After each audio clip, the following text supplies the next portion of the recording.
Yeah, okay, so, I guess this is the part where I admit it. I'm the reason humanity got banned from the Galactic Council. Me, J, 34 at the time, translator, lowest clearance on the delegation staff, not even permanent. I was a contractor with a temp badge and a bunk in the auxiliary quarters, and I still managed to fuck everything up on a scale so massive that I made first contact history for all the wrong reasons. You've seen the clip, I know you have, everybody has. It's archived in like 50 different galactic languages now. The human who snapped, the one who stood up in the middle of the convergence chamber, red-faced and trembling and yelling something like, "At least we don't breed empathy out of our children, you self-righteous bioluminescent assholes." Yeah, that was me. I don't even remember what I actually said, honestly. I blacked out somewhere around the part where the Tarshek delegates started laughing. And not in a, haha, your joke was funny, way. It was in that wet, rattling way their species does when they think something's beneath them. They were laughing at us, at Earth, at all of us. And I don't know, I snapped. I lost it, not professionally, not diplomatically, just, humanly. I got emotional, and in the Galactic Council that's basically a war crime. I screamed. I used words I wasn't cleared to say in front of a quorum. I said things that had been boiling inside every single member of our delegation for months, maybe years, but I said them out loud, and on record, and on camera, and that was it. They called an emergency session without us 2 hours later, voted us out, 51 species in favor, 6 abstained, 0 opposed. We were gone, expelled, like bad exchange students who couldn't keep their primitive feelings in check. And me? I was the poster boy, the hot-blooded ape, the living proof that humans weren't ready. I became the face of everything they hated about us, and for a long time, I didn't argue, because I was angry. And I did lose control, and I did say things that broke protocols I hadn't even bothered to read because I thought I'd never be important enough to matter. But here's the thing no one ever tells you. I wasn't the problem, I was just the crack in the hull where the pressure finally gave out. The real damage was already done, I just made it visible, and honestly, I've kept my mouth shut for years. Everyone told me to, let it blow over, don't add fuel, you've done enough. But the silence? That's what eats you, not the yelling, not the headlines, the silence, the way they rewrote everything and scrubbed out the parts that mattered, the way we, our own people, started believing their version instead of ours. And I wasn't gonna write this, I swear. I've sat with it in my chest for so long I thought it would just stay there forever, like a tumor, like a sealed airlock nobody dares open. But it's 2:17 a.m. and I'm tired and I'm pissed off and I'm too far away from anyone who could stop me, so whatever, here it is. Here's what actually happened, not the press version, not the tribunal version, not the objective summary of events you can look up in the Intercouncil archive. My version, the real version, the one with blood and bile and all the stupid parts included. You want to know what really got us banned? Strap in. Because it wasn't just the speech, it was everything before that, everything after that. And it never, ever should have started with me, but it did, and I didn't stop it. God, I should have stopped it, but I didn't. And that's where it all begins. I didn't even want the job, at first.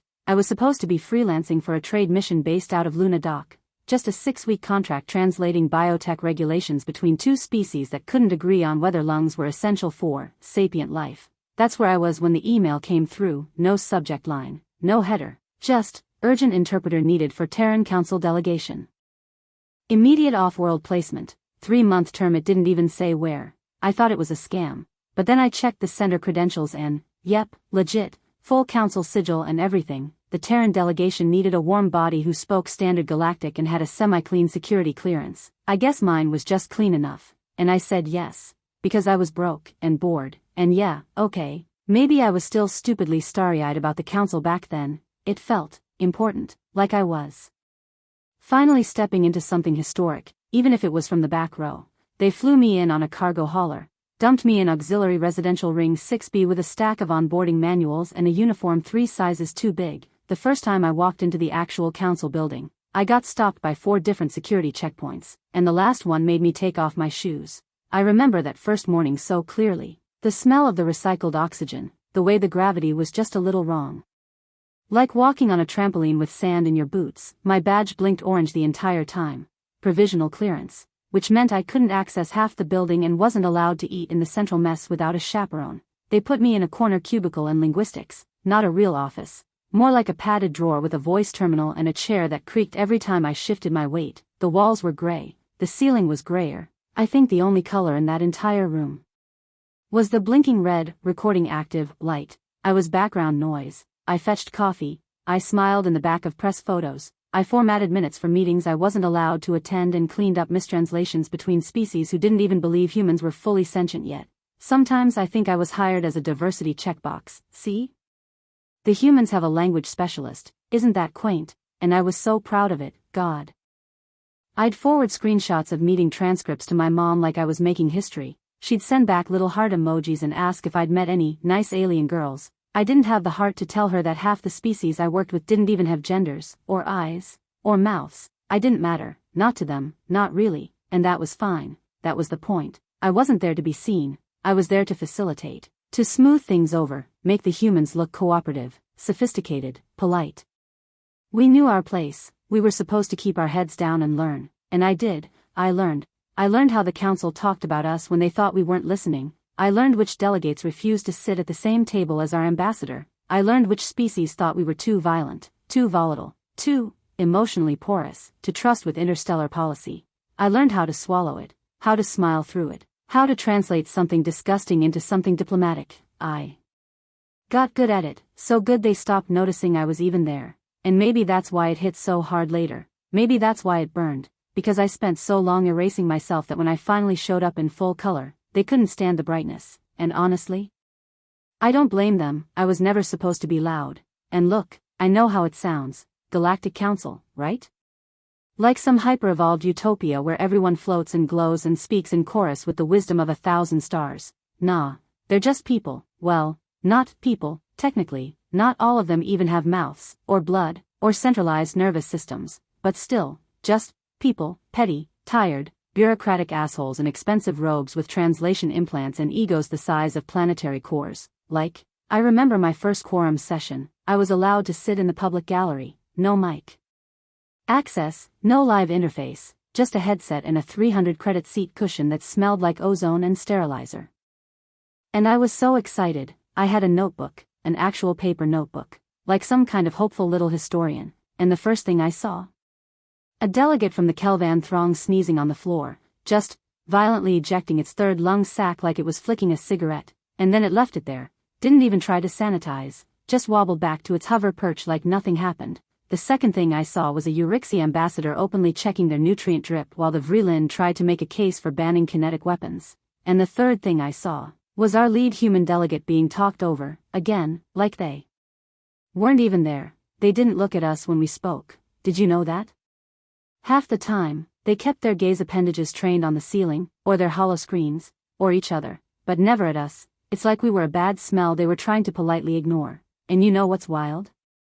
At first, I tried to understand it. I remember thinking like, well, maybe it's cultural, maybe eye contact is offensive to their species, maybe it's a pheromone thing, maybe we're too new, they don't know how to engage yet. I kept making excuses for them, for their little slights, their micro-insults, their backhanded compliments about how surprisingly articulate our ambassador was, or how charmingly primitive our ethics proposals sounded. Like, we'd put forward this document once, a human sponsored motion to regulate post-conflict planetary reconstruction timelines, basic shit, humanitarian aid, infrastructure stabilization, trauma recovery, and one of the Draeth delegates laughed, actually laughed, and asked if our species always reacted to pain by trying to fix it, and everyone else just nodded, like that was weird, like we were weird for caring, for giving a shit about rebuilding the things we broke. They never saw us as equals, not once, not even when they shook our hands or bowed their heads or said, on behalf of the council,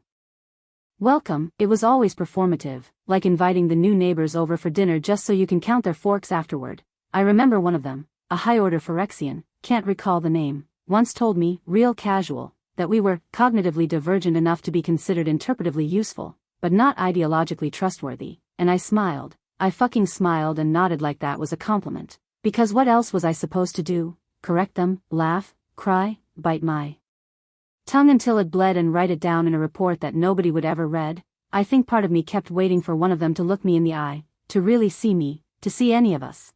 But they never did, and eventually, I stopped expecting it, and that's the part that still makes me sick, because the second I stopped expecting better, I became exactly the kind of human they were afraid of. But the thing is, we laughed about it. Back then, before it all went sideways, it wasn't always doom And council votes and interstellar fuck yous. There were moments, God, there were moments, like, our delegation. The humans? We were a mess, a literal, logistical, emotional disaster, but we were ours. We had this one science attaché, Kara. She used to bring Terran instant noodles to meetings and straight up slurp them during subcommittee sessions like she wasn't 2 chairs away from a being that communicated through vibration-sensitive stomach linings. One time the floor sensors picked up the broth smell and 3 envoys had to be escorted out for mucosal distress. She just shrugged and said, should have labeled. It's spicy, and don't even get me started on Raj, our tech liaison. That man once tried to explain blockchain to a hive mind collective by using jelly beans and 3 drinking glasses. I swear to God, the translation system gave up, the actual AI interface short-circuited and started looping analog metaphor detected, in 5 languages. And we laughed. Like actual tears in your eyes, hunched over your seat laughter, even the stiff ones, even the career diplomats who still wore old uniform lapel pins and said things like interdepartmental synergy, without choking, even they cracked sometimes. Because it was ridiculous, the whole thing, us, being there, Earth. The backwater bipedal sob story with barely functional global governance and a history of lighting its own ecosystems on fire for fun, somehow sitting at the same table as species that had invented post-scarcity 1,000 years before we discovered plumbing. But we made it, against every damn odd. We were there, even if we had to elbow our way in, even if we had to fake half our composure, even if they called us names behind those diplomatic smiles. We used to joke that our official slogan should be, humanity. We're trying really hard, okay, and I miss it. I miss them, God, I miss them, even the ones who drove me up the walls, even the ones who left me behind, even the ones who won't return my messages now. There's this one photo. Someone snapped it during a recess. When we didn't know the camera was running, we're all in the corner of the chamber, sharing a single thermos of real coffee because the council only served algae juice and we were dying. Kara's got a noodle stuck to her blazer. Raj is explaining some absurd meme to a confused-looking cephalopod, and I'm in the back, mid-laugh. Looking like I actually believed we belonged there. I keep that photo in my bag, still, after all this time, creased and fraying and water damaged from all the places it's followed me. I look at it sometimes and wonder what that version of me would say, the one in the photo, the one who still thought we had a future in that room. Probably something dumb and hopeful, probably something like, they'll come around eventually. He had no idea. And yeah, maybe that's the part one didn't want to admit for a long time, that even when we were in, we weren't in. We were the token apes. That's not even me being dramatic, it's what they called us, not officially, obviously, not on the record, but you'd hear it in their tone, in the way their translators would stumble over the word human like it tasted weird in their mouths, in the way their eyes, or sensory fronds, or whatever, would skim right past us unless we were making noise or spilling something or holding a ceremonial stick in some press-friendly ritual. We were a novelty. The council welcomes this vibrant new species from the Sol system, rich in culture and adaptability. That's what they said in the induction transcript. Rich in culture, not wisdom, not diplomacy, not strategy or technological advancement, just culture. Which, fine, sure, we are loud and weird and full of stories, but you know what that word means in bureaucratic alien language, decorative. We were a flare pin on their stupid political jacket, something to point at when critics said the council was too insular. Look. We let the mammals in, see how progressive we are. They'd call it cultural preservation. We called it being ignored. I remember this one event. Some cross-species symposium about planetary memory retention systems. Don't ask. Anyway, they lined up all these representatives to speak, one per species. We didn't get a speaker. We got a music sample, a clip. A fucking clip from an old Earth opera piped through the main chamber speakers while they flashed Earth's flag and a single image of a rainforest. That was it, our whole contribution. Kara just stared at the screen with this look on her face like she'd been slapped with a velvet glove. Raj muttered, well, at least it wasn't Nickelback, and we laughed. Yeah, we made it a joke, because what else could we do? Stand up and scream? I wish I had, I wish one of us had, but we were so damn grateful just to be there, you know? To have our flag in the lineup, to have a seat at the table, even if it was the kiddie table. They gave us this little lounge room in the back of the diplomatic floor, smaller than standard, lower ceilings, only one pressure-adjustable interface. We called it the monkey pen. We made a sign for it, hung it above the door. Welcome to the Terran enclosure. Please do not tap the glass. It was funny, until it wasn't, until I started realizing they actually meant it. They didn't think we belonged, not really, not even a little. They just wanted us where they could see us, contained. Harmless, colorful, and I think the worst part is that I let them, because deep down, some part of me was still afraid they were right, so I started trying. God, that sounds pathetic when I say it out loud, trying, like some overeager intern in an office that's already decided who gets to sit at the real table, but that's what it was. I thought if I positioned things the right way, if I translated with more nuance, if I corrected the phrasing in our policy drafts or added a little context to our cultural annotations, maybe they'd finally see us, not just as the funny little flesh bag artists, but as people, as a species that mattered. I started submitting unofficial notes after sessions, nothing big, just small things, tone clarifications, social subtext, stuff they'd misinterpret. You'd be shocked how often Standard Galactic can make a sincere apology sound like a threat if you don't adjust the cadence. I thought they'd appreciate it, I thought they'd see it as helpful. Instead, I got pulled aside by one of the senior envoys, human, and told to stay in my lane. He said it quietly, like it was a kindness, like he was saving me from myself. This isn't the place for re-education, Jay. They don't want our explanations, they want our compliance. And I nodded. I said, of course. But I didn't stop. I started volunteering for extra review work, cross-species terminology audits, semantic intent modeling, context loopback reports, stuff no one wanted because it was boring and made your eyes bleed after 2 hours. I did it anyway. I'd sit in that padded coffin of a cubicle with 3 screens open, half a cup of cold algae brew, and 30 pages of diplomatic drivel written by creatures who thought we were emotional toddlers. And I'd fix it, clean it, shape it, not just for us, for them, to make them understand us in their own words, to build a bridge they didn't ask for but maybe, would choose to walk across if I made it smooth enough. I told myself it was important, that if I just explained us right, if I found the perfect phrasing, the perfect turn of phrase that made our logic click in their cold, ancient minds, then maybe things would shift, even just a little. God, it sounds so arrogant now, like I thought language could fix how they looked at us. But back then, it felt noble, important, necessary. I remember one day, I stayed up past station lights out finishing a revision to our response to the Sire T migration resolution. It was a sensitive subject, species displacement, post-collapse ethics, and the original draft was a disaster, way too clinical, no heart, no human in it. So I rewrote the whole thing, added empathy, history, the kind of grief only our species really knows how to communicate, and the next morning, I submitted it to my supervisor with this dumb flutter of hope in my chest. He didn't even read it, just sent back a one-line message. We already approved the standard version, don't waste time on this. I didn't reply, I just deleted the file. But I remember exactly what it said, line by line, and I still wonder what would have happened if they'd let me send it, if they'd just read it. Maybe nothing, maybe everything, maybe I wouldn't be here now, writing this like it matters. Maybe we'd still be there. But I really believed if I just said the right thing, they'd see us. They never did. It was in committee.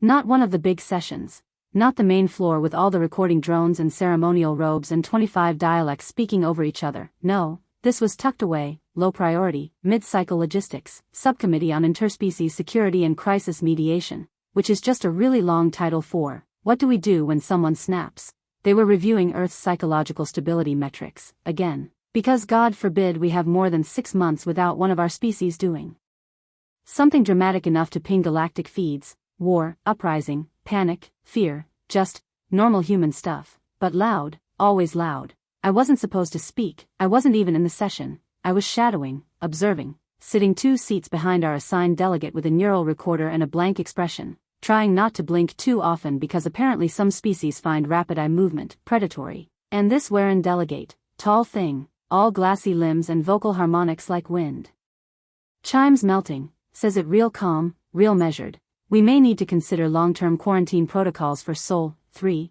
Emotional volatility presents a contamination vector. Contamination. Like we were mold, like the fact that we feel things could spread. And no one said anything. No one flinched. Our delegate didn't push back. Didn't even ask what the fuck that meant. Just made a polite noise. That light exhale humans do when we're pretending to agree. And moved on to the next agenda item. I sat there. I just sat there. My hands clenched so hard on my datapad it left little crescent dents in the casing. And the worst part, some part of me started believing it, because what could we do that didn't make noise? Didn't bleed, scream, burn, cry, rage? We were born on a planet that tried to kill us every other month and we adapted by getting louder. Of course we were volatile, we had to be, but they twisted it, made it a flaw, a contagion, something to be contained.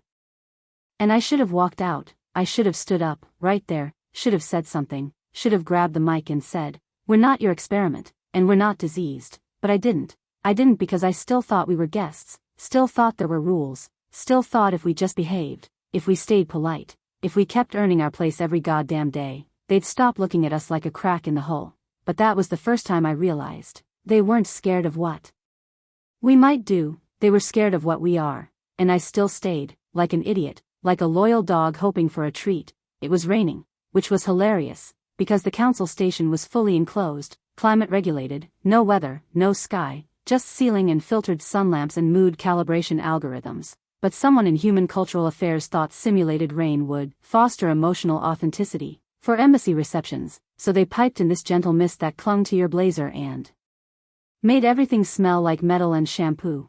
I was standing outside the human sector, rooftop garden, fake moon overhead, the sound of distant thunder they added for ambience, when Ambassador Reyes found me. He'd been with the council since before our formal induction, old school, silver hair, spine like a steel rod, spoke 8 dialects without a translator implant, the kind of guy who could win an argument with silence. I respected the hell out of him. He lit a cigarette, real tobacco, smuggled from Earth, probably worth more than my entire month's pay, and didn't say anything for a while, just stood next to me under the rain and watched it drip off the artificial trees. And then, without looking over, he goes, "You think they're listening to you?" It wasn't a question. I didn't answer. Because yeah, I did. I wanted to believe that. I needed to. If I didn't believe they were listening, then what the hell had I been doing for the past 6 months?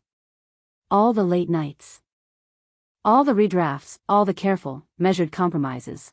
What was the point? He exhaled smoke into the fake storm and shook his head. "You're good, Jay, too good, but they're not going to let you change the story." I asked him what story. He looked at me like I'd just told him I'd never read a history book in my life. The one where we're the children, the loud, dangerous, sentimental little children. It keeps their hands clean. It keeps the hierarchy neat, and I laughed, because I didn't know what else to do. I said something like, "Then let me mess it up a little," and he gave me this long, tired look, not angry, not condescending, just tired. "You want to help Earth?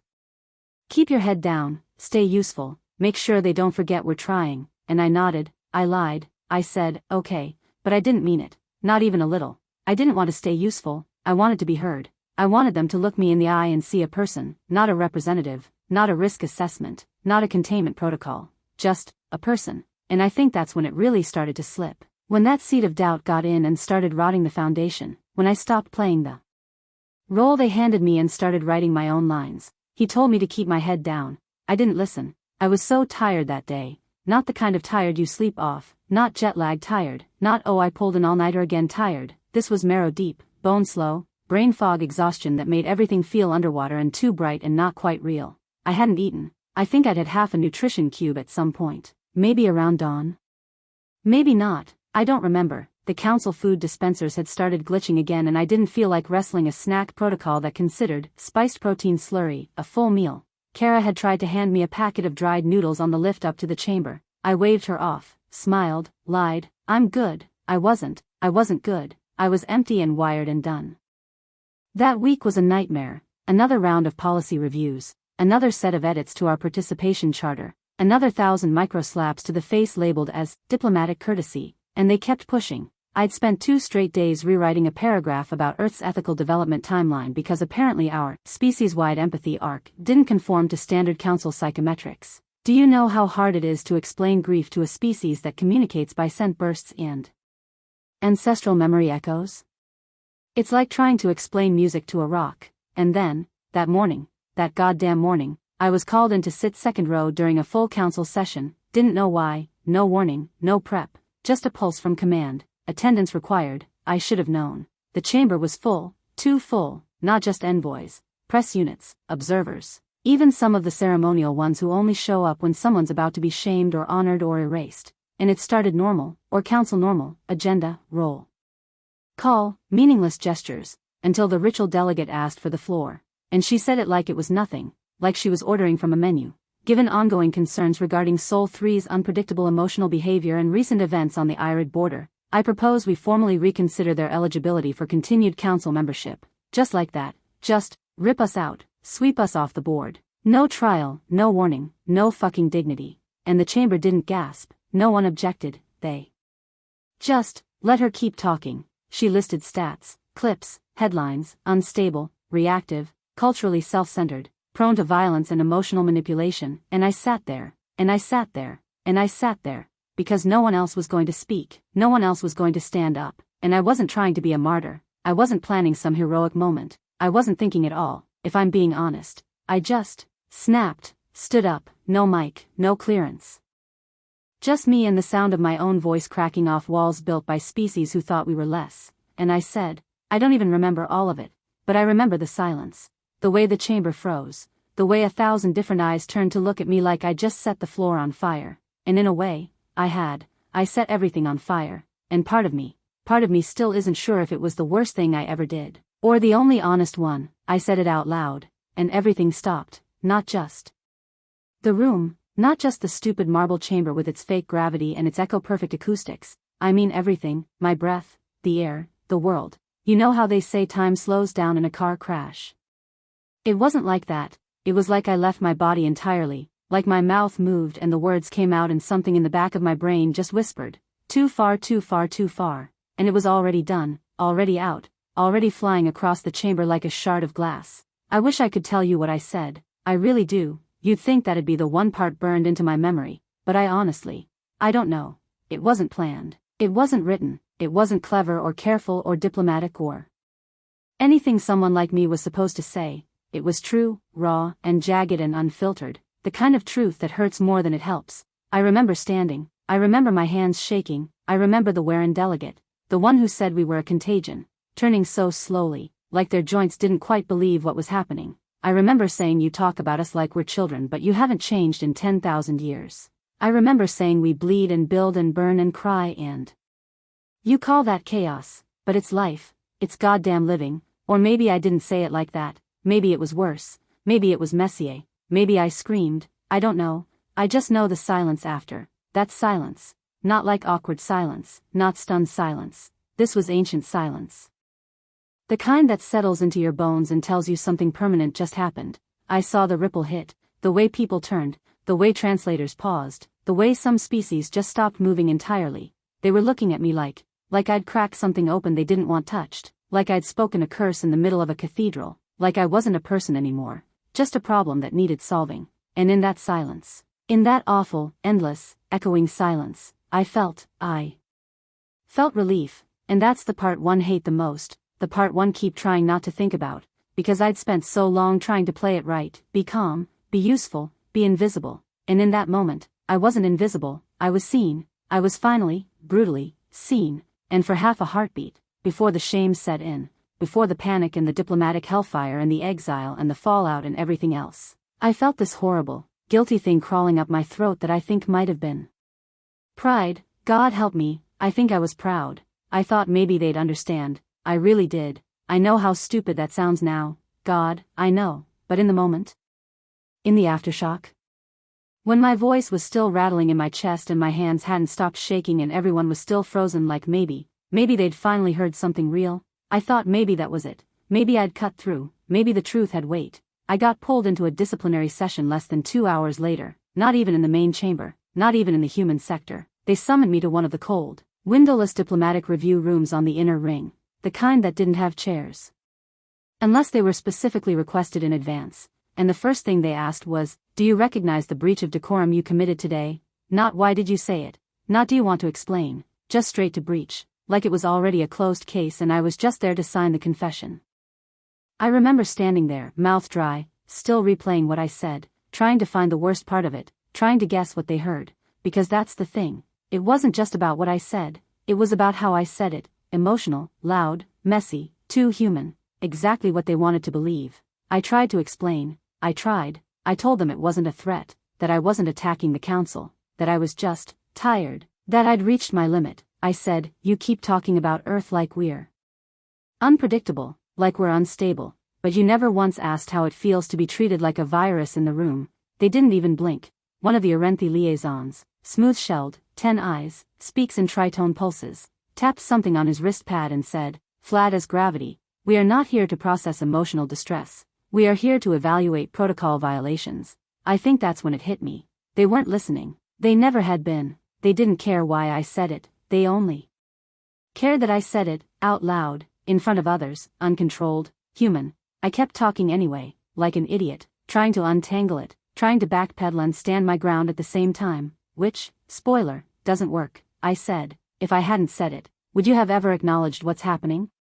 Would you have ever stopped treating us like children? And they just recorded it. That's what stuck with me, weirdly. They didn't argue. They didn't raise their voices or reprimand me or tell me I was wrong. They just logged it like data. A blip, a spike, another anomaly from the unstable species. I walked out of that room with my badge still active and my access still live and this sick feeling in my stomach like the air had gone radioactive. I thought maybe if I was honest, really honest, they'd see it for what it was, a crack, a human moment, a species trying to be more than the sum of its scars. But they didn't see anything. And the worst part? I think some part of me still hoped they would, right up until the day they locked the doors. They didn't even wait a full day, not even 24 hours. 1 minute I was standing there, still reeling, still shaking from whatever the hell I'd just done, still watching the ripples spread across the council chamber like blood in a pool, and the next, my clearance was revoked. Just, blink, gone, badge dead, housing reassigned, comms frozen. They called it containment protocol. I called it what? It was disowning. No message from EarthGov, no formal reprimand, no debrief, just a flat little press statement, probably drafted by someone who'd never left the gravity well, calling my outburst a regrettable misrepresentation of humanity's diplomatic stance. Regrettable misrepresentation, like I'd accidentally tripped and shouted the truth. Like my entire species hadn't been gnawed on for months by smug alien smiles and passive-aggressive policy blocks and condescending, cultural assessments, like I was the problem. And then came the calm silence. Kara didn't answer, Reyes disappeared, even my old academy mentor, the one who wrote me a glowing rec for this job, sent a single message that just said, I hope you understand the position you've put us in, and maybe I did, maybe I do. But that doesn't mean it didn't hurt like hell. They pulled my name off everything, my contributions, my reports, my notes, scrubbed. They pretended I was never part of the delegation. A contract linguist acting outside authority. I wasn't a rogue hero, I was a PR disaster. And you know what the worst part was? I think some part of me still expected them to back me, to say, he lost his temper, yeah, but maybe we should listen, to admit, even quietly, even once, that I hadn't been wrong. Instead, they slammed the hatch shut and lit the whole airlock on fire. And the aliens watched, every one of them, watched humanity throw me under the shuttle without blinking. And maybe they were right to, maybe they were smart, efficient. Why go down with one translator? Why risk the fragile, fickle favor of the council for one loudmouth human who couldn't keep it together in front of a hot mic? God, I remember sitting alone in that blank, reassigned room on the station's outer ring. No window, no signal, no datapad, just 4 walls and a recycled air hum, and thinking, maybe I imagined it, maybe it didn't even matter, maybe I never mattered, and I would have stayed there, silent, erased, forgotten, except, someone knocked, and it wasn't human. I didn't sleep for 3 days. And not like oh I was busy or oh I was anxious. I mean, I couldn't, like my body just forgot how, like every time I closed my eyes my brain would slam back on like a fire alarm and start screaming things at me I couldn't unhear. Messages, that's what did it. Because once Earth disowned me, the net wasn't sealed anymore, the walls came down, and I saw everything. The council feeds, the translator forums, the human channels, too, the ones that pretended to be neutral but dripped sarcasm like poison. They were all talking about me. I was trending, Jay the diplomatic malfunction, the translator tantrum, Earth's emotional weak link. Someone uploaded a deep fake of me crying. Someone else remixed my outburst into a dance loop. One alien meme collective reimagined the whole scene as an ancient Terran opera. I was played by a screaming infant covered in blood. And I watched it all. I couldn't stop watching, like if I kept reading long enough maybe one comment would say, I get it, he was right. Maybe one person, just one, would say thank you. Instead I got, this is why they say humans aren't ready. He cracked under pressure, proved their point, fragile, always fragile, and the thing is, they weren't even wrong. I was fragile, I was shattered, I hadn't eaten, hadn't left the room. I couldn't remember the last time I drank water that wasn't lukewarm and stale from the emergency ration slot in the wall. The lights flickered every couple of hours because the maintenance team hadn't logged my presence yet. I was technically still on the station. Still breathing council air, still counted in the life support system. but I didn't exist. I kept replaying my speech, trying to figure out what sentence broke everything. What word tipped the scale, what facial expression, what breath, and then I'd spiral, start thinking maybe it wasn't the words, maybe it was just me, maybe if Kara had said it, it would have worked, or Reyes, or anyone else with poise and gravitas and clean hands. But I was messy, raw, human, and they used that against me, like it was proof, like it confirmed everything they'd whispered behind closed doors since the day we joined the council. Too emotional, too unstable, too loud. I punched the wall at some point, I don't know when. My knuckles looked like raw meat and I didn't even notice until the blood started drying in flakes on the touchscreen panel. I kept waiting for someone to contact me, Earth, the council, anyone. The only message I got was a system ping. Please vacate assigned quarters by rotation cycle 2. Failure to comply will result in deoxygenation of space. They didn't even call it eviction, just deoxygenation, like I was a contaminant. I stared at that message for a long time, longer than I should admit, long enough to imagine what it'd feel like, to just stay, not pack, not move, just sit there when the air thinned, just let the station forget me completely, let it clean me up like an old file. But I didn't. I got up, I packed, because something inside me, something angry and stupid and still alive, whispered, "You're not done yet." I watched the vote from a stolen screen. Wasn't supposed to, I'd already been scrubbed from the access roster. Couldn't get into the chamber, not even as a silent observer.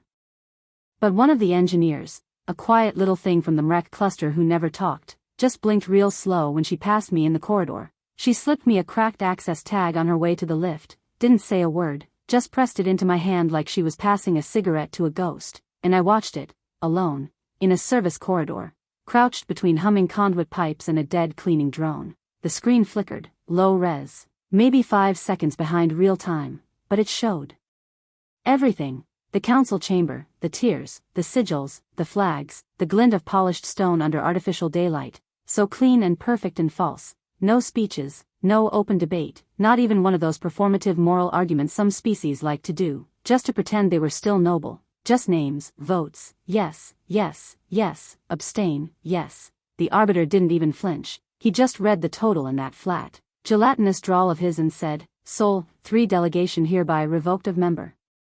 Status effective immediately, reallocation of resources to commence next cycle. That was it, effective immediately, like we were a bad contract, like a budget line to be deleted. And the others, God, they didn't even blink. I watched one delegate, Triverin, I think, take a sip of nutrient broth like they were bored, like they'd been waiting for this, like it was a foregone conclusion. And maybe it was. Maybe the whole show was just that, a show. Maybe I never had a shot, and Earth never had a seat, and we were always just one bad day away from the airlock. I remember gripping the side of the screen hard enough to crack it, knuckles still raw from the wall, watching as the chamber lights dimmed and the human sigil faded from the central ring. They had a whole animation for it, a quiet, graceful dissolving, like erasure should be elegant. I should have screamed, should have smashed the screen, should have cried or cursed or begged or something, but all I felt was cold, cold and hollow. Like I'd fallen out of my own body and landed somewhere made of glass, and all I could think was, they didn't even talk about us, not really, not once, not even to pretend. They nodded, and we were out, and I just sat there, watching the lights go out on my species, and whispered, it wasn't supposed to be like this. They thought I'd disappear. No, they wanted me to fade out, slink home, crawl into some EarthGov holding facility where they could pin a quiet little NDA to my chest and sedate me into harmlessness, maybe put out a "Jay is healing privately" statement and slap a filter on an old photo to make it look recent. But I didn't, I couldn't, because the thing is, I still had access. Not much, not the official stuff, not anymore, but enough. The council's bureaucracy is so old, so bloated, so arrogant that it forgot how many cracks it has, and nobody patches the systems meant for species who are too emotional to notice them. And I was emotional. God, was I emotional? I was rage in a language nobody wanted to translate. The first file I leaked wasn't even intentional, just a misfire, a half-corrupted security log from a closed session meeting 2 weeks before the vote. Some smug diplomatic aide laughing, actually laughing, about how easy it'd be to sever ties with Earth. How the apes will kick and scream, but they'll get bored when the novelty wears off.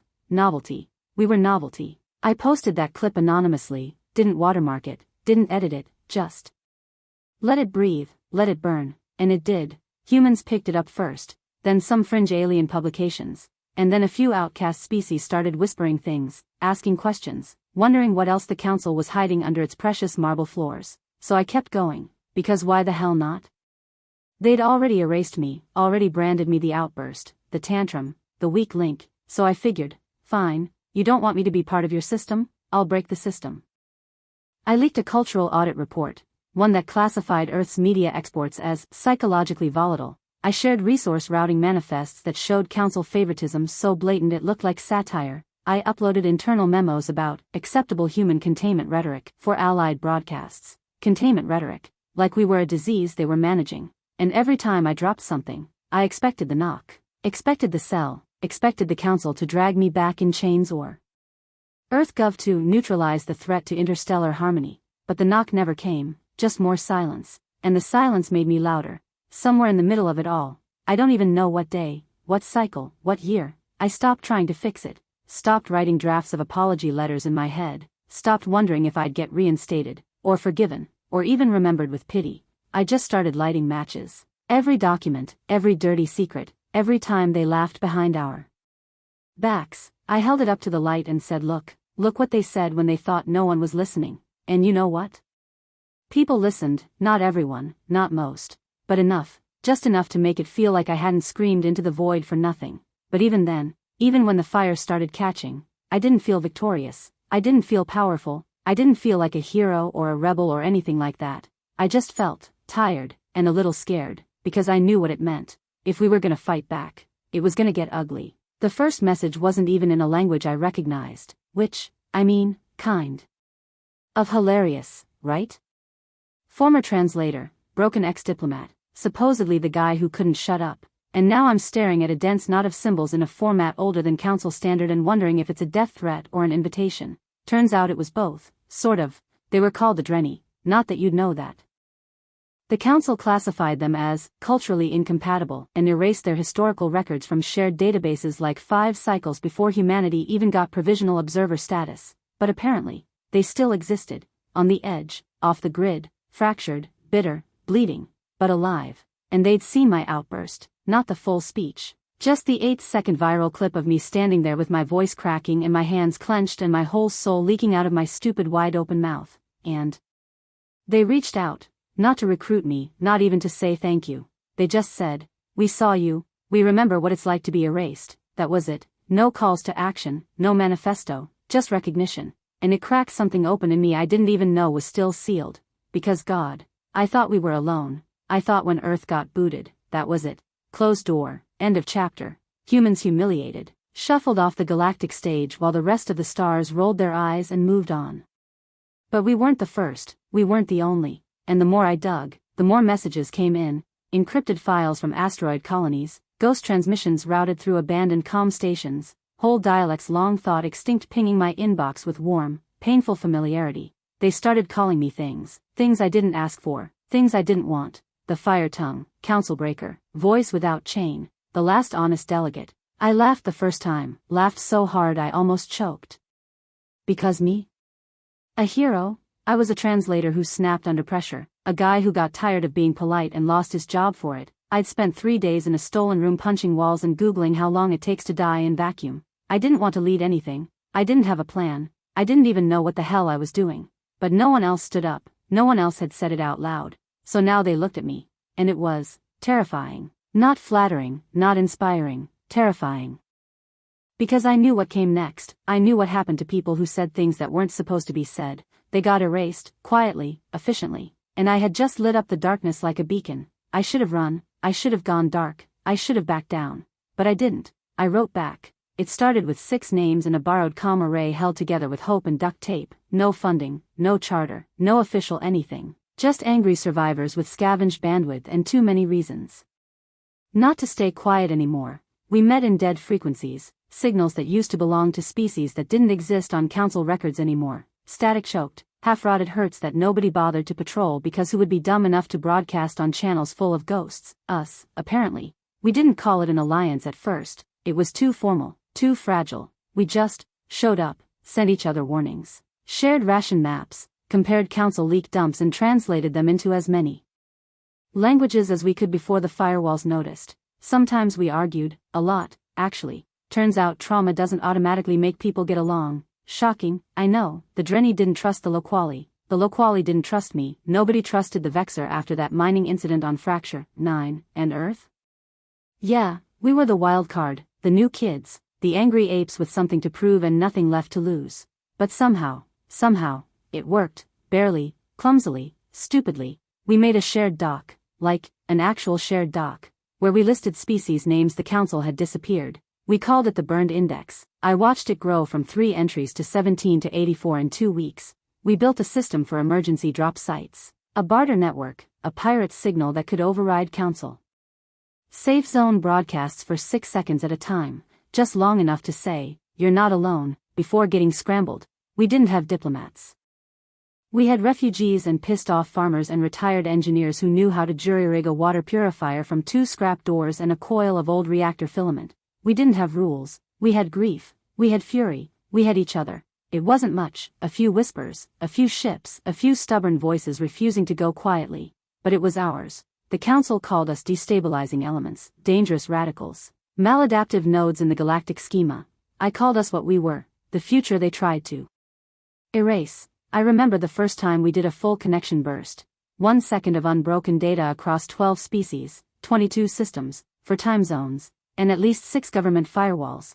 It didn't last. The line blew out. We lost 3 relay drones and a good portion of someone's moon antenna array. But for that 1 second, for that breath in time, we were real, and God's help me, I think that was the first time I felt proud. Not hopeful, not safe, but proud, terrified out of my mind, but still proud, which, yeah, probably means that was the moment everything started to go truly to hell. They started sabotaging us. At first it looked like bad luck, a relay drone lost to micrometeorites, a depot fire on Raketh 3, a power failure that fried 6 databanks full of intercepted council memos.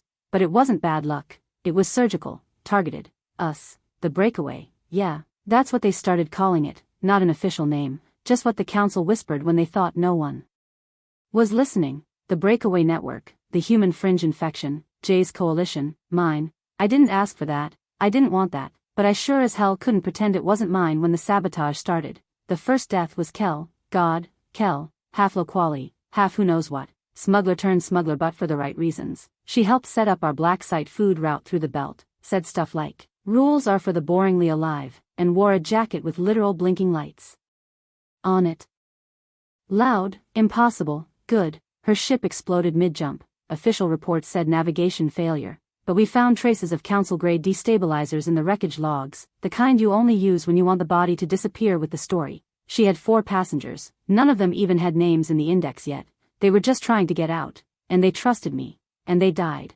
I threw up when the message came through, like, full body, can't breathe, shaking on the floor kind of thing, like my cells couldn't hold it in, like guilt had weight and it was rotting through my skin. I tried to pull the plug. I told the others, no more broadcasts, no more coordination, we go quiet, we scatter, we survive. But they wouldn't listen, not because they thought I was wrong, but because they knew I was right. They knew what it meant, that we weren't just annoying anymore, we were threatening, and the council doesn't debate threats, it neutralizes them. I kept telling myself I didn't start a war. I didn't write a manifesto, I didn't recruit anyone or send orders or tell people to risk their lives. But the messages kept coming. I heard what you said, and I ran. Your leak saved my sister. I thought we were alone, and then I saw your speech. I'm here because of you, because of me. And when the sabotage turned to assassinations, when 2 delegates got gunned down outside a freight lock on Kalmun Station and one of them bled out with my name on his lips, I realized I couldn't take it back, any of it. I couldn't log off, couldn't hide, couldn't pretend I was just the translator who lost his temper. I was the one they blamed. I was the one they hunted. I was the reason this thing existed at all, and I still remember exactly how it felt to sit in the dark, knees to my chest, whispering, "People are dying, people are dying, people are dying because of me," and the worst part, the absolutely worst part? Some of them thought it was worth it. I wasn't supposed to speak. That's the part that really King sticks. They told me not to, not because they didn't trust me, or maybe they didn't, I don't know. But because the situation was delicate and tense and bigger than me and already a mess, and my face, my voice, had become too loud, too known. They needed silence, they needed precision, they needed me to just shut up, and I didn't, because I thought I knew better. I thought if I could just explain, If I could just translate the emotion right, if I could pull that same thread I used to pull in the chambers when everyone still thought I was a harmless novelty, I thought I could fix it. Two factions, both exiles, both battered, both had lost people, families, colonies, whole planets, to the Council's resource zoning, and now they were this close to killing each other over a mining belt that barely had enough minerals to justify the fuel cost. We were trying to mediate. Kieran was leading. She was better at this stuff, way better, and the Loquali had even agreed to terms in theory, which was a miracle in itself. It was working, it was actually working, and then I opened my mouth. I said something, a metaphor, a human thing, shared scars make strong bones, or something equally dumb. The Loquali don't have bones. The metaphor didn't land, and worse, way worse, it translated in their dialect as something like, the wounded must yield, which, historically, yeah, bad, they took it as a threat, thought it was a veiled dominance play, thought I was delivering it on behalf of the breakaway. Everything exploded, literally. A plasma burst went off in the docking bay, a retaliation strike hit a refugee vessel on the fringe of their orbit, 12 dead, 4 of them kids, and the peace? Gone. Kieran didn't even yell at me, she just looked at me like, God, like I'd become the Council in that moment, like I'd just proven them right, that humans are reckless, emotional, dangerous. I tried to apologize, I tried to explain. It was a misunderstanding, a fucked up translation. I wasn't trying to assert dominance. But they didn't care, and why should they? The blood still stained the deck. I haven't used a metaphor since, not once, not even in private messages. Now I stick to strict syntax, clear subjects, literal terms, no poetry, no nuance. Because apparently nuance kills. And that's what I live with, not the headlines, not the hate, not the threats, them, those 12, those 4, every night, I see their names. In the comm logs, right before I shut my eyes, I hear the phrase again, the one I thought was beautiful, the one I thought would bring peace. Shared scars make strong bones. No, they just fucking bleed. I didn't tell anyone, obviously. I mean, what the hell do you even say? Hey, just thinking of walking into deep space and never pinging back. Hope someone else can take the wheel. Yeah, that'd go over well. But I thought about it, a lot, after the peace deal fell apart, after the blood, after Kieran stopped returning my calls and the Loquali blacklisted every channel tied to me by name and I couldn't breathe without hearing someone say, this is why humans shouldn't lead. I started researching escape vectors. Not escape, like survival, I mean clean jumps. No beacon trails, no ID pings, just gone, 100,000 ways to disappear in the fringe. People do it all the time. Smugglers, exiles, dreamers who wake up tired of dreaming. You float long enough, the galaxy forgets you were ever there. And part of me wanted that, not out of cowardice, not really, just, I kept thinking maybe I was the problem, maybe I was some weird gravitational anomaly, like, maybe none of this would have collapsed if I hadn't kept pulling everything toward me, because I wasn't the right one to lead. I never was. There were smarter people, calmer ones, people with plans and boundaries and backup drives. I was just the loudest voice in a vacuum, and people followed me. God, they followed me. So when they died, when the Surin freighter got bombed because someone flagged my encryption signature in their manifest, when an allied translator slit her own throat after her homeworld called her a collaborator, when I saw the casualty list from the Darren cluster and counted 5 names I knew personally, I started wondering if maybe the best thing I could do for the breakaway was just vanish. Let someone else take the heat. Let the momentum shift. Let the story pivot without me screwing it up again. And I know how that sounds. I know this is the part where I'm supposed to say I found some inner strength or a message from home or a kid who looked up to me and I remembered what we were fighting for. No, nothing saved me. I didn't choose to stay because I was brave or noble or right. I stayed because I got drunk. I stayed because I blacked out in a stolen shuttle bay before I could finish programming the NAV relay. I stayed because I woke up hungover and ashamed and it was too late to vanish cleanly, and then the next day happened, and then the next. That's it, that's the whole reason. I almost disappeared, but I didn't, and I still don't know if that was mercy or failure. I don't even remember the ringtone. I just remember staring at the screen, watching it buzz, like it was a joke, like maybe I'd finally snapped and imagined the whole thing, because it said her name, Sora 10, 6 months of silence. After the embassy fallout, after she resigned, after she looked me dead in the eyes and said, you're going to burn this whole thing down and still think you're saving it. I figured that was the last time I'd hear her voice. Hell, I deserved it. I dragged her through enough back then, back before I got loud, before I got stupid. She used to be the quiet one in the corner of strategy rooms. Not because she didn't have ideas, but because she knew when people weren't ready to hear them, she only ever spoke when it mattered. So when she finally called, I didn't answer the first time. I just stared, let it go to static. Some part of me thought, if I heard her voice now, I'd break, like really break, fall apart on the floor kind of break, and maybe I needed that, maybe I was close, I don't know. But she called again, and I picked up. There was this pause, like she didn't know if it was really me or if I'd block her or scream or, I don't know, whatever version of me she was expecting. I think she still hadn't decided if I was worth talking to. She said, I'm not calling to forgive you, which, fair. Then she said, and I'm not calling to tell you you're right, also fair. And then, after a breath that felt like it cracked open whatever chest cavity I'd been shoving my feelings into, she said, but you don't get to quit, not yet, that's it, that's all. She didn't say I was brave, didn't say I was needed, didn't even say I was doing a good job, just, don't quit yet, and God, I think that's the closest thing to hope I'd felt in weeks. I asked her why, I don't even remember saying it, it just came out like a reflex, like some kid trying to understand a punishment. She said, because they're still listening to you, and there's no one else they'll listen to. She didn't hang up after that, she just stayed, let me sit in the silence, let me not know what to say. We didn't talk about the Darren cluster, we didn't talk about the dead. She didn't ask where I'd been or what I'd almost done or how many nights I'd stared at ship NAV codes like they were lifelines I was too scared to grab. She just stayed on the line, breathing, existing, and somehow that was louder than any speech I ever gave. I think I cried, no, I know I cried, I just didn't want to admit it then, still don't, really, but yeah, she called me, and I stayed, and the next day, I called someone else. It was supposed to be a blockade, that's what we told ourselves, that's what the schematic said.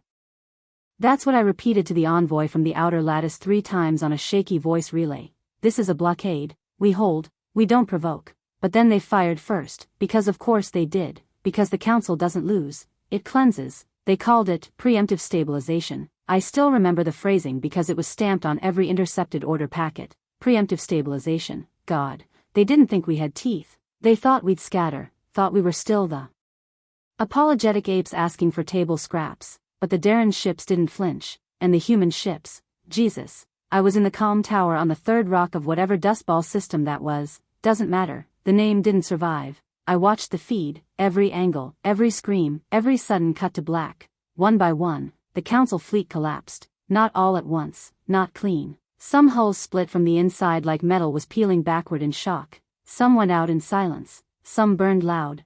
We didn't cheer. There wasn't a war room celebration, no dramatic fist pumps or inspirational speeches. We just stared. I remember Rel from the Yothanai command node whispering, it's really happening, like he couldn't decide if it was a prayer or a curse. And I felt it all at once. Pride, that's the part one hated admitting the most. Some ugly, feral pride that said, we did it, we stood up, we hit back. But under that, God, under that was just loss, because even if we won, I couldn't stop thinking about who was inside those ships. Not all of them were monsters, not all of them voted for our exile. Some of them probably didn't even know what the hell they were firing on. But they were council, and that was enough. I saw a ship spin out and crack open like a crushed canister. I saw bodies, real ones, just spilled into black, no warning, no goodbyes, just gone. Some of them might have been kids, trainees, interns. They didn't stand a chance. I told myself they fired first, that we didn't start it. That it was a blockade, not an ambush. I told myself a lot of things, still do. But that night, when it was over, and the screen went dark and the feed cut to static and no one in the room spoke for like an hour, that's when I knew we'd crossed something we couldn't undo. And maybe we were winning now. But it didn't feel like a victory. It felt like we'd set fire to something sacred, and the galaxy was finally starting to notice the smoke. It started as whispers, then broadcasts, then public declarations in 8 primary galactic languages, then sanctions, then blockades, then sterilization zones. The contagion must be contained, that's what they said, over and over, like a chant, like a lullaby they were humming to themselves to fall asleep at night without choking on the guilt. They stopped calling us Earth. They stopped calling us human. We were just the contagion. The delegates didn't even flinch when they said it, like they were reciting weather reports, like I hadn't sat in that chamber with them 3 years ago handing out translation earpieces and smiling like a good little interspecies liaison. Contagion, like we were a disease, a biological error, something to be quarantined, maybe studied, never heard, never respected. And yeah, sure, I screamed, once, loud, on every channel. You all saw the clip. I lost it. I tore the mask off. I told them what they were, what we all were pretending not to be, and now I was watching their fleets burn. So yeah, maybe we were a disease, but not the kind they thought. We didn't spread death. We spread questions, dissent, courage, memory, the kind of stuff that festers in an empire's bones until the rot shows up on the surface. They kept saying it like a warning. If we let this rebellion grow, the contagion will spread. If we let humans stay, others will follow. If we let them speak, the silence will break. Good, let it break. Let it scream.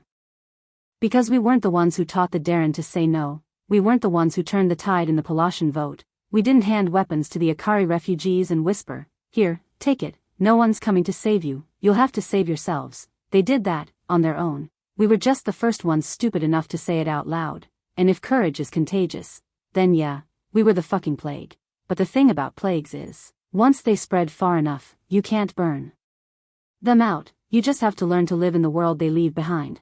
I found out through a back-channel leak. Not even an official message, not a recall order, not a coded ping, just a grainy whisper relayed through 3 sketchy relays and a half-broken ex-diplomatic bot that still pinged my name when it shouldn't have existed anymore.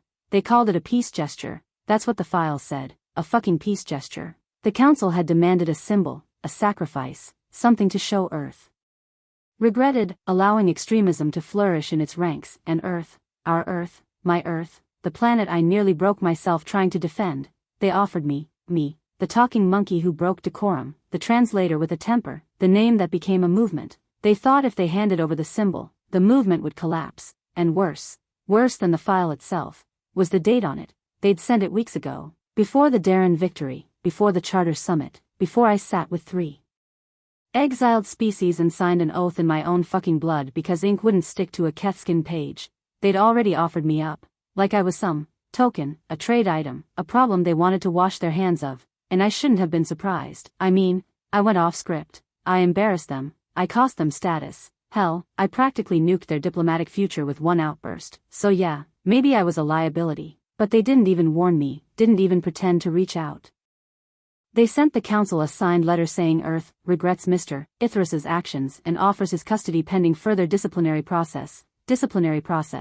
They made me sound like a rogue intern who broke the copier, not the guy who started a fucking revolution. I didn't tell anyone when I found out, not at first. I just sat there, staring at the data file, watching the loop of the signature confirm screen over and over again like it might change if I blinked at the right moment. It didn't, and I wish I could say I burned the message, deleted it, swore revenge, did something noble or cinematic or useful, but I didn't. I just sat there and whispered to no one. They would have given me up, and the worst part is, if it had meant peace. If handing me over really would have stopped the bloodshed, I might have let them. They didn't come for me with guns. That's the part that still pisses me off. They didn't storm in with armor and shackles, no dramatic kidnapping or black bag operation, no. They sent an invitation, gold seal, official script. The Honorable Mr. Ithris is hereby summoned to answer for his crimes before the United Galactic Council of Sentient Species. Crimes, like I'd bombed an embassy or spliced a virus into the commnet, like I'd done anything worse than tell the truth out loud with the wrong tone of voice and too much emotion. I read the invitation 10 times, I laughed, I cried, I punched a wall and cracked 2 fingers and then laughed again because what the hell else are you supposed to do when the empire you once translated for decides you're a war criminal for existing too loudly? And I went. I could have run. I had places to hide. Hell, I had ships by then, allies, a goddamn coalition. But I went, because I was tired of them speaking for me, because I was done being the story instead of telling it, because I was just that stupid. They didn't even cuff me when I arrived, just led me through the hall like a guest, like some relic. Like a zoo exhibit walking upright for the first time. The chamber hadn't changed, not really. Same lights, same glass-floored platform, same breathless tension in the air like everything important had already happened and we were just here to pretend it hadn't. Except now, I stood in the center, alone. I expected a muzzle, a timer, a translator's override chip.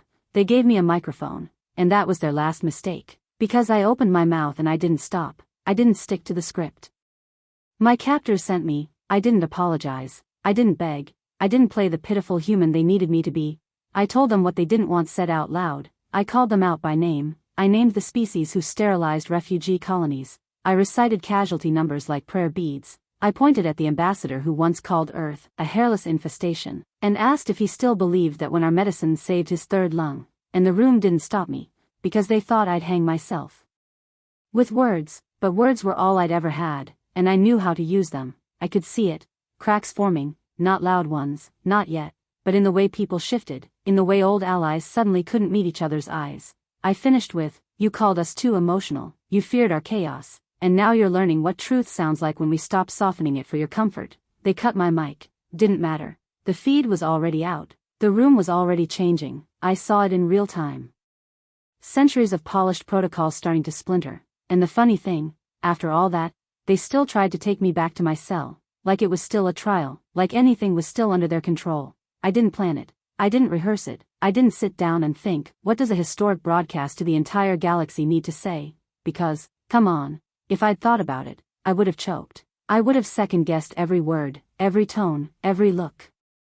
I would have tried to make it perfect, but it wasn't perfect, and maybe that's why it worked. Because they dragged me out of that trial like I was done, like I was something heavy they could put back in the box, but someone in the shadows, one of ours, I think, one of the exiles, patched the stream into the open channels, just hit broadcast, and censored, uncut. The feed was raw, just my face, washed out lighting, the kind of angle that makes you look small and tired and very, very real, and I said it. Not a speech, not a manifesto, just felt. I didn't start this war, you did, you just didn't like that someone finally said so. I wasn't trying to lead, I was trying to exist. You're the ones who made that a threat. You wanted us to be quiet, obedient, grateful to sit at the table with your leftovers and smile through the condescension and pretend we were equals, but we were never equals, and we knew. I don't even remember everything I said, I really don't. I blacked out for most of it, I think, or dissociated. I was tired, angry, empty, my voice cracked halfway through and I didn't stop. I told them about the messages I got after the Council expelled Earth, from a mother whose son had been stationed off-world and wasn't allowed back, from a researcher whose life's work was seized because it was contaminated by emotional methodology, from Israelan exile who said, "Your outburst made me believe again." I told them I wasn't speaking for Earth, I was speaking for everyone they silenced and sidelined. And shuffled off the record books because they didn't fit the clean little narrative. And that's when it hit me. I wasn't alone. The words were mine, but the rage wasn't, the grief wasn't, the hope, the stupid, fragile hope.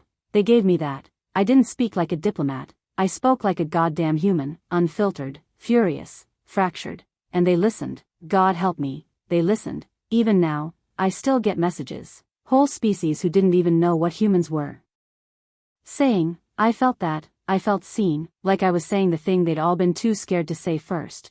But I didn't say it for them, not really. I said it because I was falling apart, and it was either speak or break. And some days I wonder, if I hadn't opened my mouth, if I'd just let them put me away quietly, would the galaxy have changed at all? Would anyone have stood up?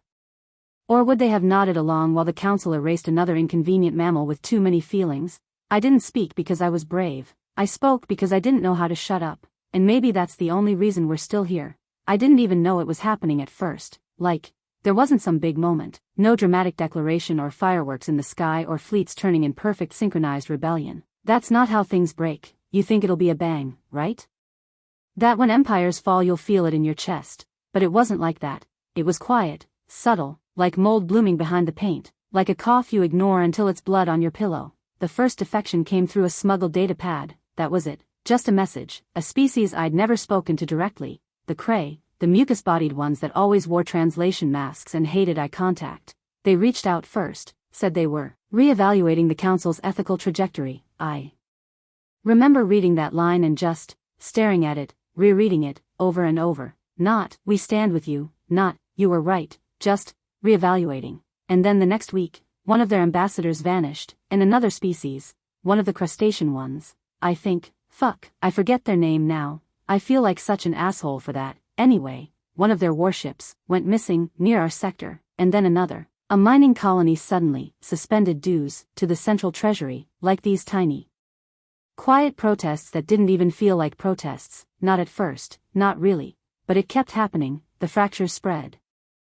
Every time I blinked another old ally of the Council was gone, not loud, not screaming, just gone, like they'd stopped believing, or maybe they'd never believed, maybe they were just scared before, same as us. And the weirdest part, I didn't feel triumphant, I didn't feel anything, actually, not at first. You'd think I'd be thrilled, right?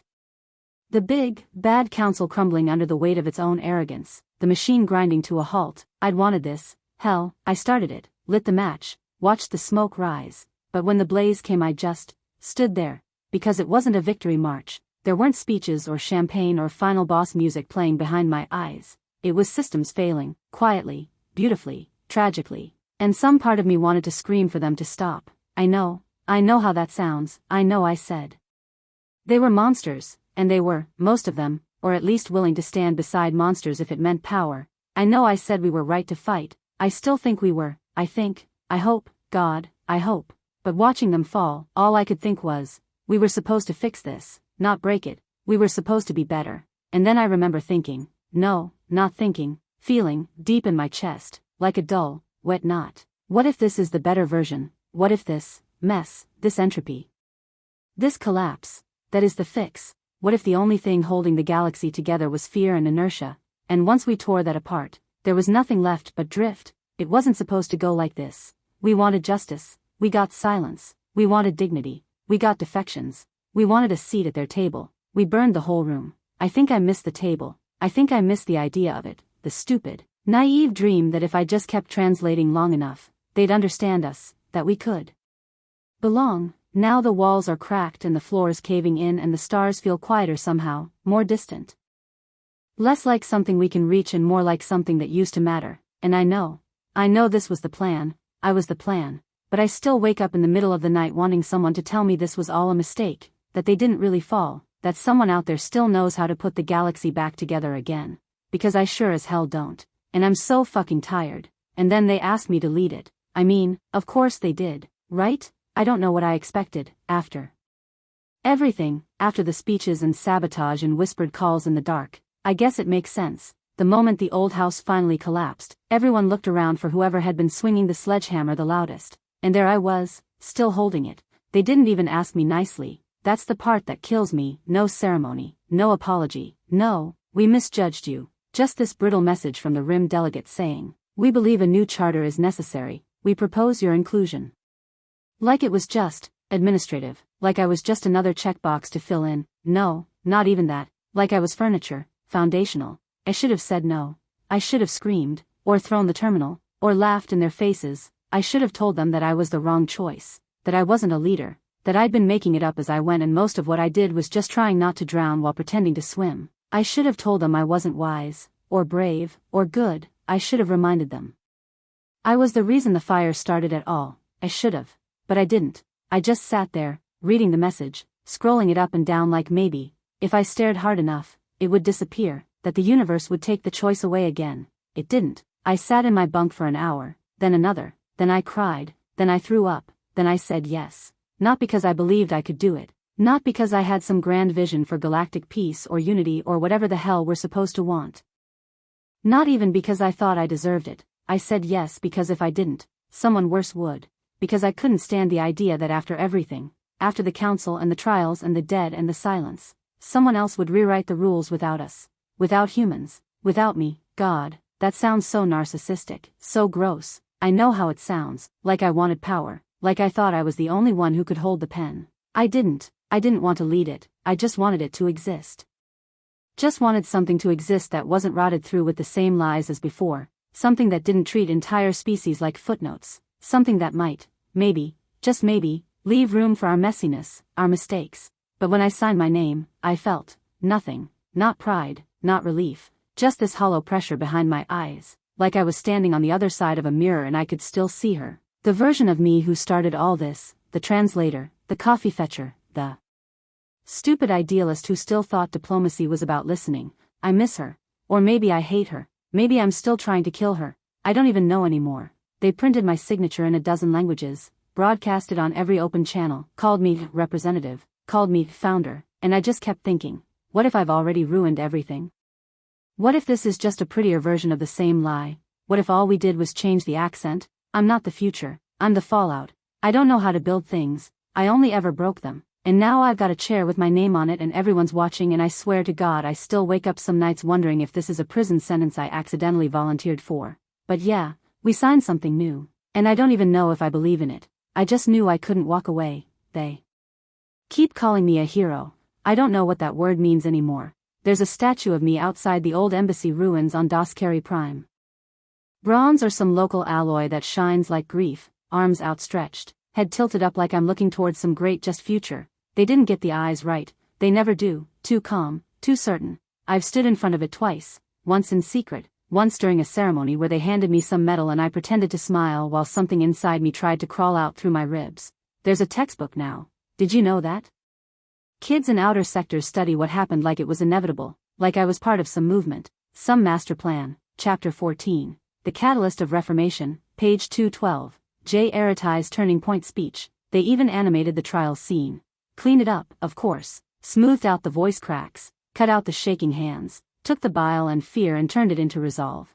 They don't show what happened after. Me in a concrete cell with vomit on my collar and blood on my knuckles because I punched the wall until it cracked. They don't show me whispering, "What did I just do?" into the dark, over and over like a prayer I didn't believe in. They just call it history. They just call me a hero. I wasn't brave. I was just loud and hurt and tired. That's it. That's the truth, isn't it? All those speeches and standoffs and systems I helped break? None of it was strategy. It was just pain, just a scream too big to stay in my chest, just a desperation so ugly it needed to burn something or else I'd disappear completely. And now I'm in the books, in the archives, on the monuments. They named a ship after me, a warship. I don't know if I should laugh or cry or vomit. Sometimes, God, sometimes I read the quotes they carved into walls and I don't even recognize them. Did I say that? Did I mean it? Was it me or someone I was pretending to be that day? I think about erasing it all, going back and telling the new kids, don't listen to any of it. I was improvising, I was drowning, I was just trying not to fall apart on camera, but I don't. Because it helped them, somehow, and that's the part that really breaks me, that even my worst moments, the ones where I was barely holding on, they mattered. They helped someone survive, inspired someone to fight. I see it in their faces when they shake my hand, like I'm made of myth and fire instead of nerves and failure and duct-taped sanity, and I want to scream, don't put me on a pedestal, please. Please just remember I was real. I was scared, I was wrong, I was so tired, but the statues don't listen, they just shine. And I still haven't figured out if I'm supposed to feel proud, or sick, maybe both. Maybe that's all a hero really is, someone broken who broke the right thing at the right time. God, I wish I knew how to stop being her. Sometimes I miss the old chamber, not the people, not the politics, not the smug alien faces watching each other with those predator smile eyelids like everyone was prey except them. I miss the space, the echo of it, the quiet before the sessions started, that stupid humming crystal fixture above the dais that always buzzed just off pitch when you were hungover, the way the translator lights blinked when someone was about to speak, and you had a second to brace for disappointment. It smelled like sterility and wet metal and ozone, like nothing real had ever happened there, and somehow that felt safe. I used to sneak in early, before the full delegation showed up. I'd sit in the far back, in the tier where nobody cared about humans yet, and just watch. It was beautiful, in a way, like theater. Or maybe a zoo. You could almost pretend it mattered, that we were doing something huge, that we were going to fix the galaxy. God, that sounds so naive now. So embarrassing. I miss believing it could have worked, before it broke, before I broke it, before I stood up in that echoing marble crypt and tore the curtain down with my voice, before anyone knew my name. Back then I was just Jay, the quiet one with the data pad and the sarcastic messages and the nervous habit of translating things out loud under my breath. I still had my team. We still went out for drinks, we still laughed at the formality of it all, like we were tourists in some strange, ancient museum that kept calling itself a government. We thought we were clever, I thought I was clever, I thought I could learn my way into belonging, memorize protocols, get everyone's names right, never offend anyone. I kept a cheat sheet of species taboo phrases in my sleeve. I thought if I was precise enough, respectful enough, useful enough, they'd let me stay.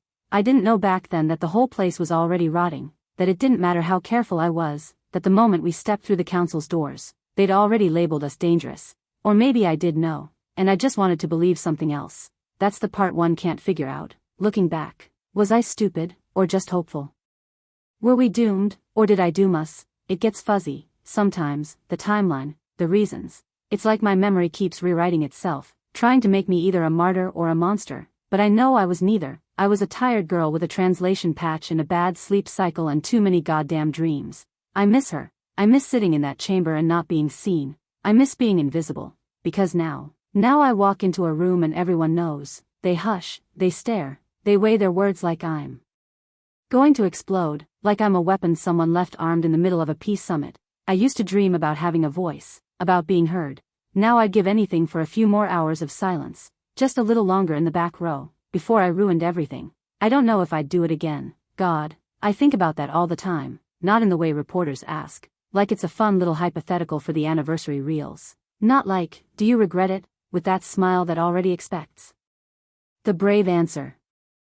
No, I mean in the dark, in the silence, when it's just me and the ceiling and the phantom smell of smoke that never leaves my lungs. I mean in the quiet between breaths, when I think about everyone who died with my name in their mouths, and the ones who lived and won't look me in the eye anymore. Would I still stand up? Would I still scream? Would I still break it all open with my stupid, human voice? I don't know. I lost so much, but we gained everything, and I still don't know if it was worth it, because the price never stops counting itself. Every treaty signed, every ship launched under our new flag. I feel it, like a heartbeat, like a bruise. And maybe that's the real cost. Maybe doing the right thing doesn't feel good. Maybe it just hurts less than doing nothing. Or maybe I'm still lying to myself, still trying to stitch some meaning onto a decision I made with a throat full of fury and hands that wouldn't stop shaking. I've read the histories. I know how it ends. I know what they say I did. But none of them were there, none of them saw what I saw, none of them had to be me. And if I could go back, if I could sit in that chamber again, the day before it all collapsed, I might stay quiet, I might speak louder, I might run, I don't know. Anyway, that's what really happened. I know most of you won't believe me. But I had to say it, even if it's just into the void.